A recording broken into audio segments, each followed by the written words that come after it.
Hey everybody, happy Sunday. I hope that wherever you are and whatever you're doing, you're having a fabulous day.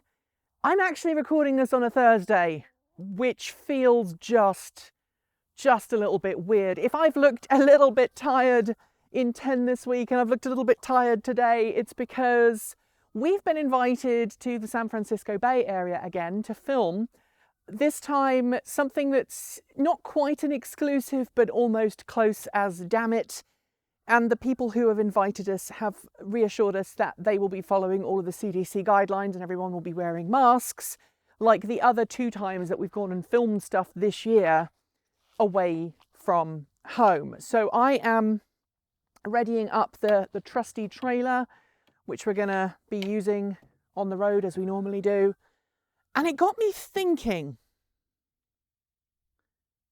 my car is used for all kinds of things that people generically say electric vehicles can't do. So I'm going on a 500-mile trip. It's 1,000 miles round trip from just west of Portland all the way down to the San Francisco Bay Area in a single day. We're traveling down on Friday, which is why I am not working tomorrow. And also, by the way, it is why 10 may not include any breaking news stories that happen on Thursday or Friday, because we've just finished recording it. And then we're going to film on the Saturday and then we'll be back home on the Sunday. So by the time you're watching this, we are already heading back. We're already hopefully somewhere in Northern California, enjoying the beautiful, beautiful mountain scenery. And then we'll be back home in time for normal content on Monday. But that's something that a lot of people say that a car like mine cannot do. A lot of people still say, my car, a Chevrolet Bolt EV, is a city car. It's not a long distance car. And I think I've proved that time and time again that that's not true. And people very often say, oh, well, I can't buy an electric car because I need a pickup truck or I need an SUV to do X, Y, or Z. Or Z, depending on where you are in the world. I find it really funny, by the way, that Canadians say Z and Americans say Z, because I am half Canadian and I'm married to an American, so I have no chance. I'm also British, obviously.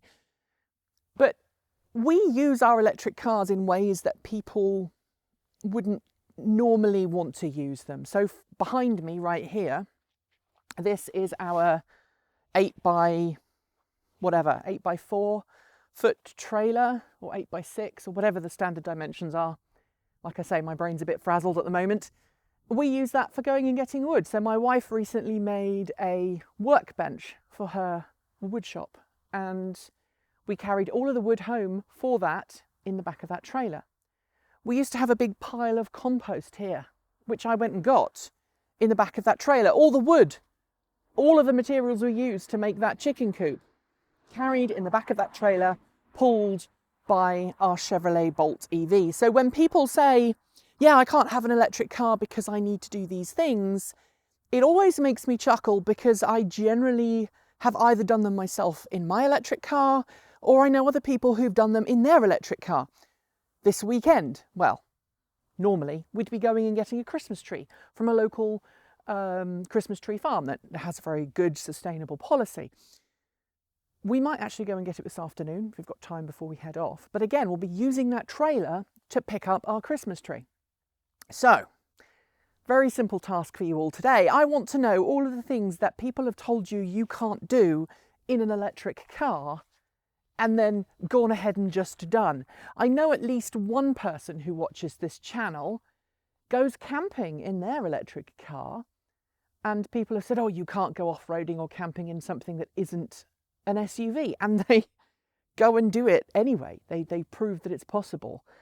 And so it kind of gets to the point where I'm curious. Does owning an electric car mean that you then find compromise solutions for all of the times that you need to use a vehicle that traditionally an electric vehicle would not be suitable for? Or do you just use it anyway and find a way around it? Whether that be camping in the car, whether that be hauling large loads, whether that be going to the tip, whether that be, road tripping across an entire continent.